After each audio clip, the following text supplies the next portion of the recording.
Eu tenho um combinado comigo mesmo de evitar os áudios falando bom, que eu vi que eu faço isso sistematicamente.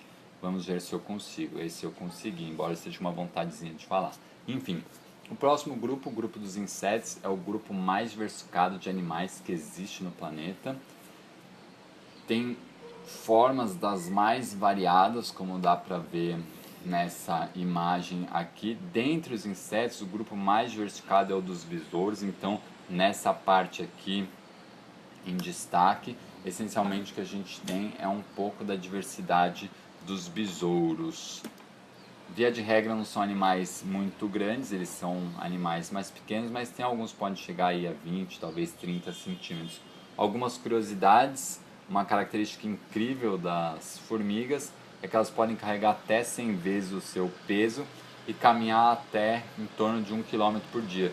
Se você pegar as proporções de uma formiga com as proporções do ser humano, seria o equivalente a caminhar quase 2.000 km em um dia para uma pessoa, só para vocês terem uma noção de quão impactante é. E aí fica a pergunta: quem mata mais entre essas formas de vida aqui? Mais um pouco de curiosidade, é dito por aí que se você cortar a cabeça de uma barata, ela sobrevive por alguns dias sem a cabeça. Isso é mito ou é verdade? Isso é verdade. As baratas, elas são ectotérmicas, elas necessitam de pouca energia para sobreviver.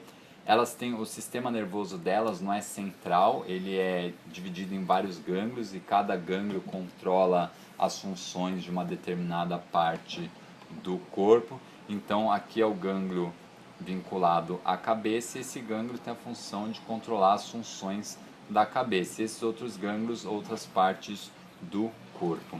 Além disso, eles têm um sistema circulatório aberto, que é um sistema que tem relativamente pouca pressão, e eles respiram por uma complexa rede de tubos que levam ar diretamente para as células, não envolve um pulmão que nem é o nosso caso.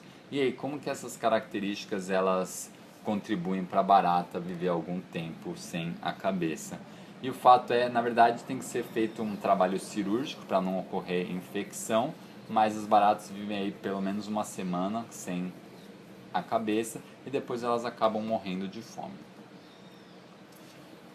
Falar do Limulus, do Schiphosura, porque é um grupo bastante diferente dentre os artrópodes e eles são um grupo que a gente chama de fóssil vivo. A gente chama de fóssil vivo porque basicamente a morfologia do grupo ela é estável há muito tempo. Você pega esse fóssil aqui, que tem entre 200 e 145 milhões de anos, e ele tem uma morfologia muito semelhante a uma espécie atual. Então, quando tem essa semelhança morfológica por um tempo amplo, a gente chama isso de fóssil vivo. Bom, agora vamos falar então dos equinodermos.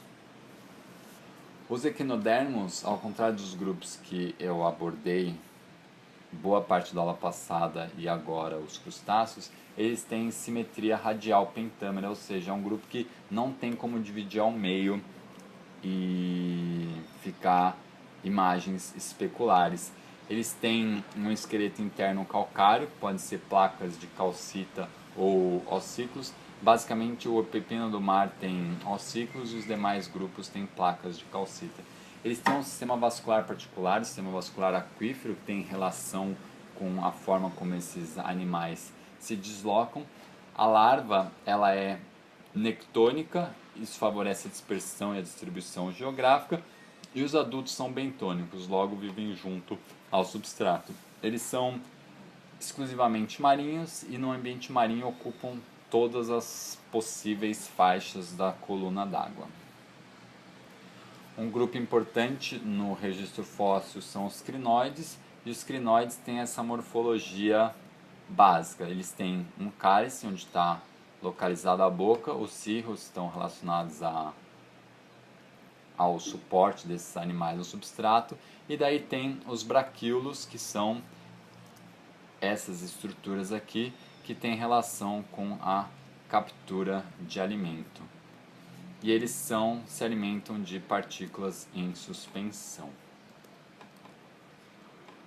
Um outro grupo importante é o dos equinoides, que inclui os ouriços e bolachas do mar. A carapaça deles é bem complexa, bem bonitinha de observar também de perto. Ela tem uma morfologia particular, de certa forma é ornamentada. Ela tem basicamente uma região apical,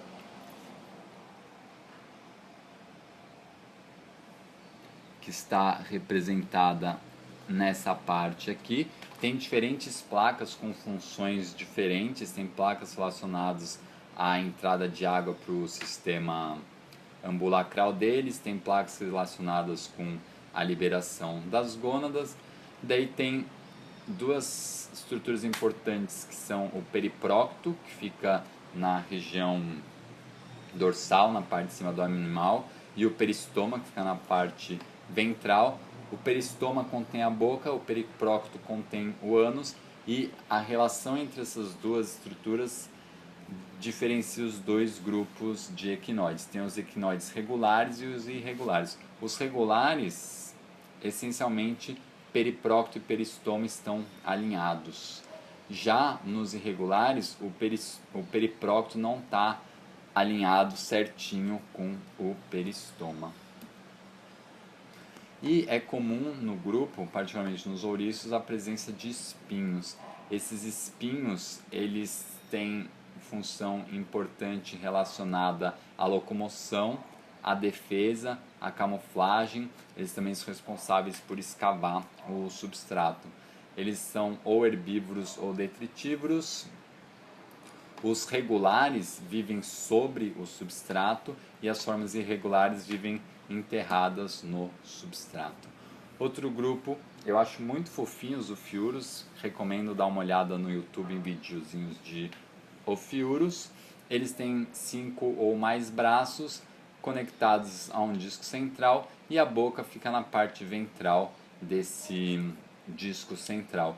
Eles são ou predadores ou saprófitos, ou seja, se alimentam de matéria morta em decomposição.